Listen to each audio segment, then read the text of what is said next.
Big from zero to millionaire. What's up, everybody?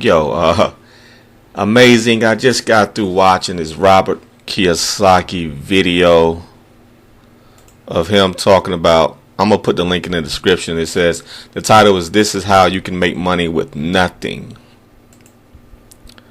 Yeah. So I'm listening to the watching the video,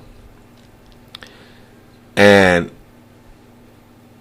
Robert Kiyosaki does this from time to time. He talks about he's downing the stock market, downing investments in the stock market. He's downing 401k, mutual funds, crypto.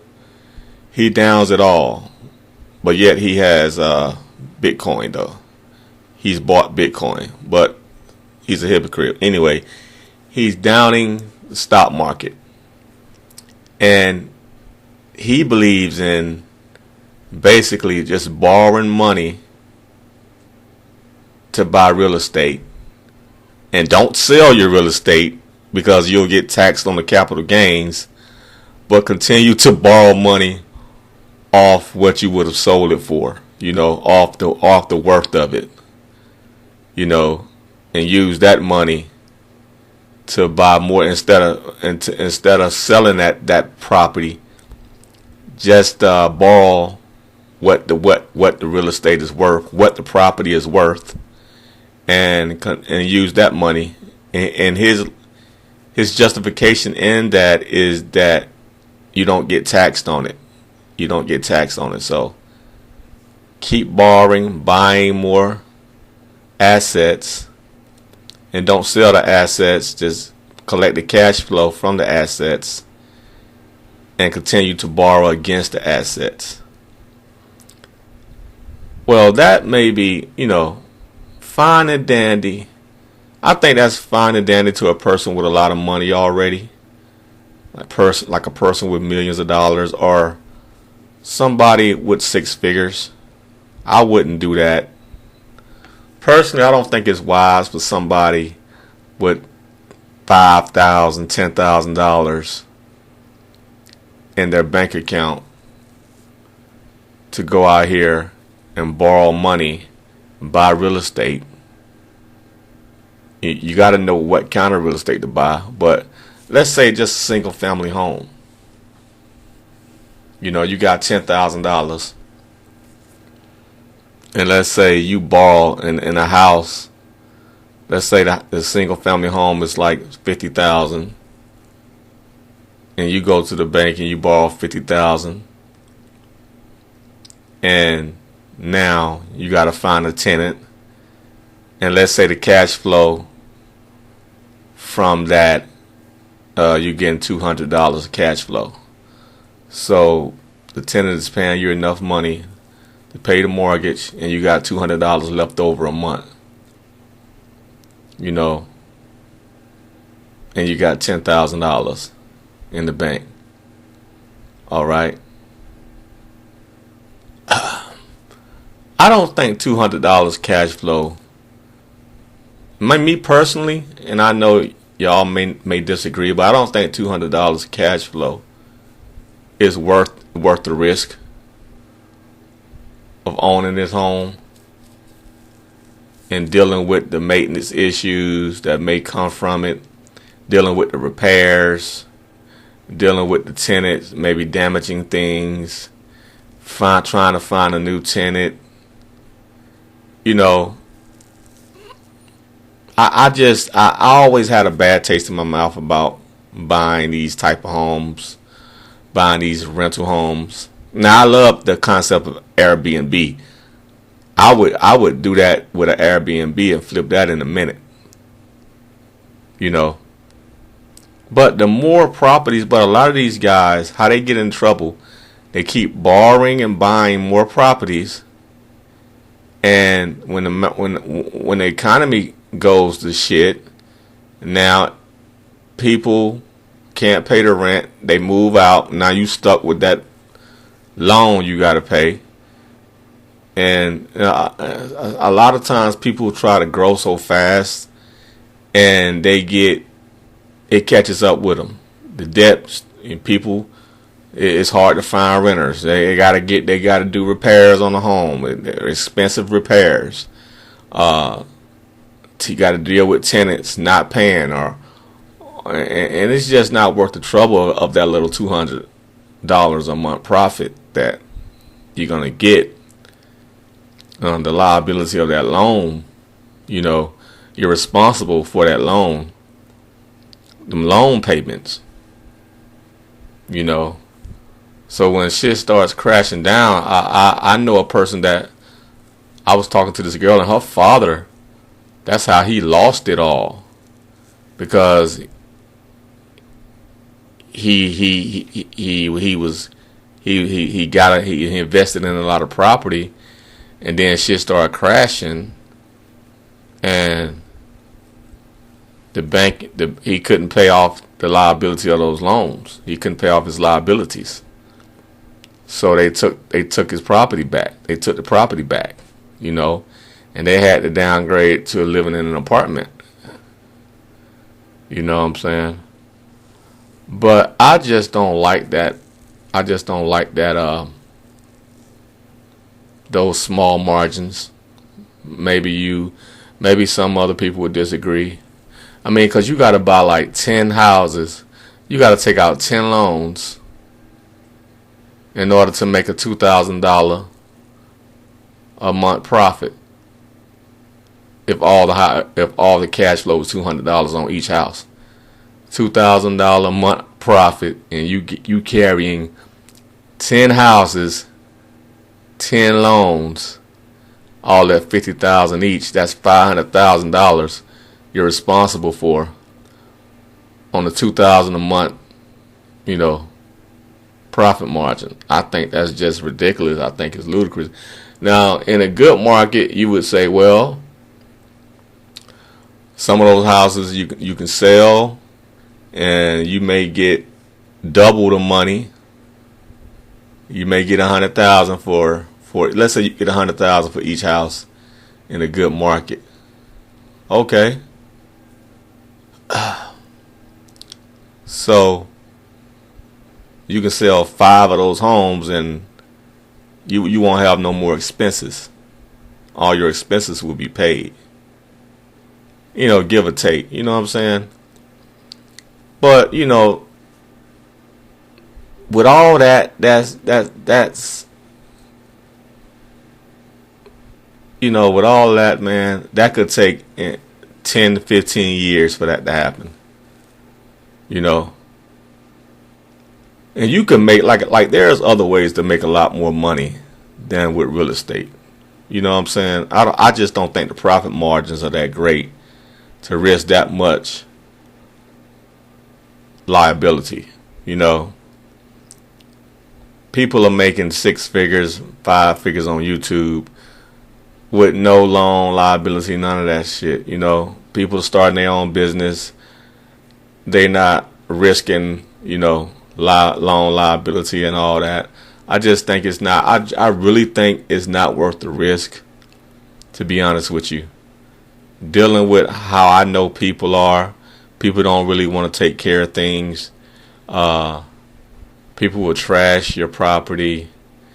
I never been a real estate guy. Now hotels, I think that's a good investment. I like hotels. I kind of like apartments, buildings. I like things of that nature. But those single family homes, I'm kind of skeptical about that. But what I'm saying is, his video, man, I think it's just for people that already got money anyway, because he's talking about never selling your assets just to avoid a tax. I pay the tax. Fuck the tax. I'll try to reduce as much tax as I can, but I'm not scared of taxes, man. And he talking about keep buying assets with borrowed money. He's justifying it by saying, well, the United States government is in bad deficit. The American dollar is borrowed money. Your dollar that you have is debt. I don't give a damn. I don't think it's. I just wouldn't do that. I wouldn't keep borrowing. I mean, he's probably done borrowed billions of dollars. He probably has billions of dollars in liability right now. Now, what if a lot of his businesses crash? You know, a lot of his assets go down, and now he ain't making no money. Now it's kind of evened out where all of his assets are paying off his loan liability, and he ain't making no profit. That's why that's what I don't like about that. When I could just I'm not scared of taxes. If I got to pay a higher percentage of a capital gain tax, so be it. As long as I still get a decent profit, you know. I necessarily wouldn't do that, man, because you playing kind of Russian roulette, borrowing money like that, especially when they raise interest rates. You know, then you're paying more on that loan. Then you gotta, so when you're gonna pay back more on your original loan. I know he's smart. I know he's a millionaire. I know he makes he's way more successful than I am. Still, I wouldn't want to follow that. I wouldn't want to follow that strategy. And his game, the cash flow quadrant don't even follow that strategy. I played the online game.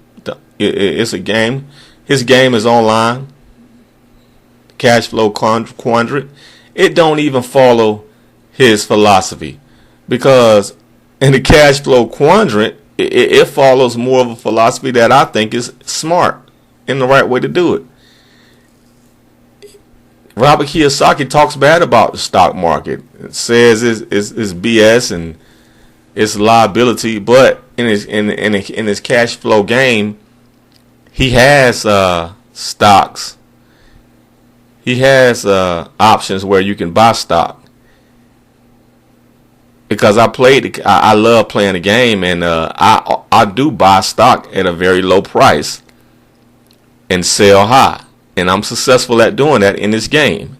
And I've made hundreds of thousands of dollars. And in a couple, see, he has an example of the stock went all the way down to $1 and it sells between $1 and $40 at its all-time high. So of course I'm gonna buy $4,000 worth of this stock, and when it goes up to $40, I'm gonna have $160,000. Who wouldn't do that? That's a no-brainer, right? And I've done that in his game, and I got a gain of $160,000. But the money is not taxed. So the game is kind of simple. It's simple, but it's not true to real life situations either. And it's not true to his own philosophy, because I didn't get taxed on that $160,000 gain. $120,000 profit, because I spent $4,000.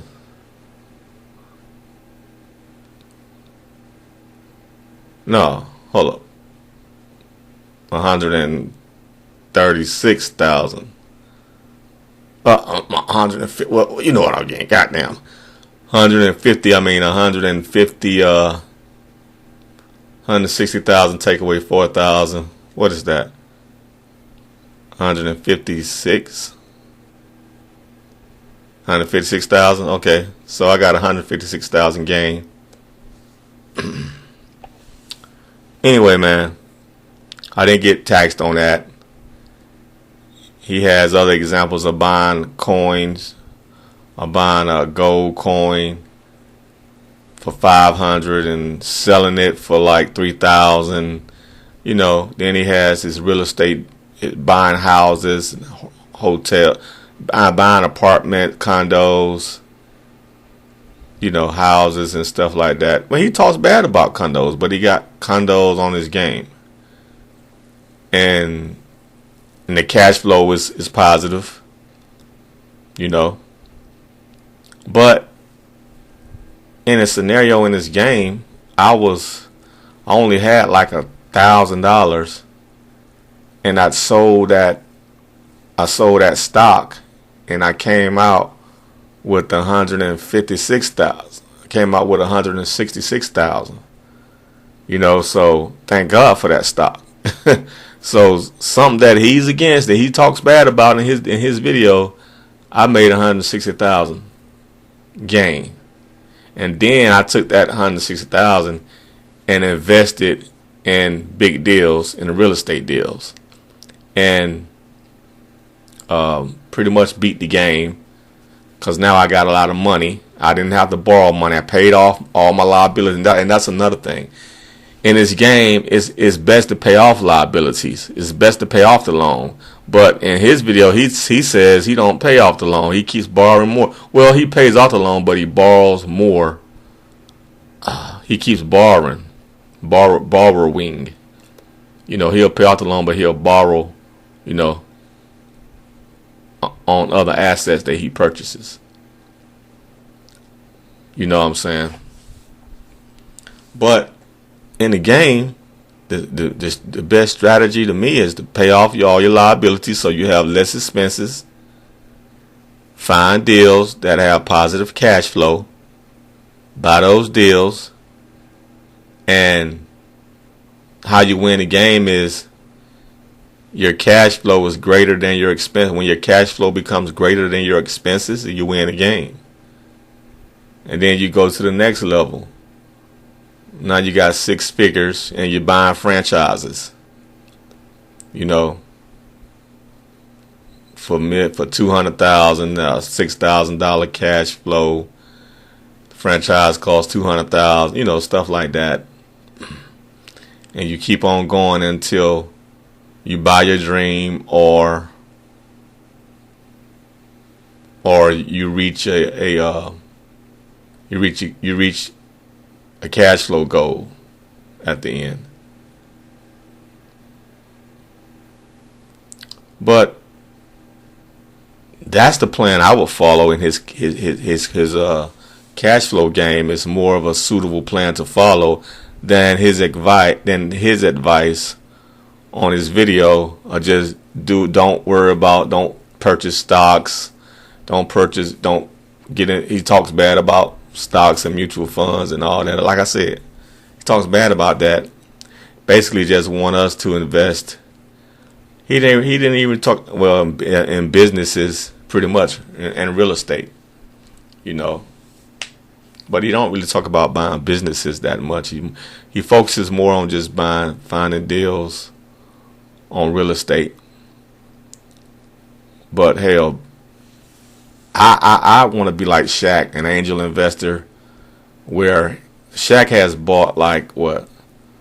Shaq got probably like 50. Only got like 50 fat burgers. Shaq invests in franchises. He has a partner, and he's an angel investor for this partner, I guess, probably a firm, and they buy up franchises. He got like a lot of car washes, a lot of restaurants, stuff of that nature. And that's what I want to be, you know. When I get the money right, I'm gonna buy franchises. You know, just buy, franchises. What else? Hotels, apartment complexes. I ain't worrying about the little single family homes. I'm not worried about that. But that's what I do. And yeah, live off that cash flow. And I wouldn't be afraid to sell. I wouldn't be afraid to sell and get a capital gains. That's where I differ with him. You know, I try to reduce as much tax as I could as we could. But I'm not afraid to sell to try to avoid some capital gain tax. Nah. Because like I said, I think that you just digging a hole. I think you'd be digging a hole for yourself. Especially if you never pay off those other loans. You know what I'm saying? So if you got the opportunity to sell your asset for $1 billion and you say no and don't do it and maybe take out $1 billion loan and live off that positive cash flow. Now, what if that asset that was worth $1 billion, it has dropped down to it's only worth $100 million now? So now you can't afford to pay back that. Now the cash flow from that has significantly decreased, and you can't afford to pay back that $1 billion loan that you borrowed on that asset. See, that's why I think it's a bad idea to listen to Robert Kiyosaki on that advice, man. I wouldn't listen to that. I would sell that fucking asset and take and get taxed, on the capital gains. Like I said, I'm not scared to get taxed. The hell with that. You know what I'm saying? So that's all that was on my mind about Robert Kiyosaki. I have a lot of Robert Kiyosaki books, and he has some good advice, but that advice just don't sit right with me. Peace from zero to millionaire.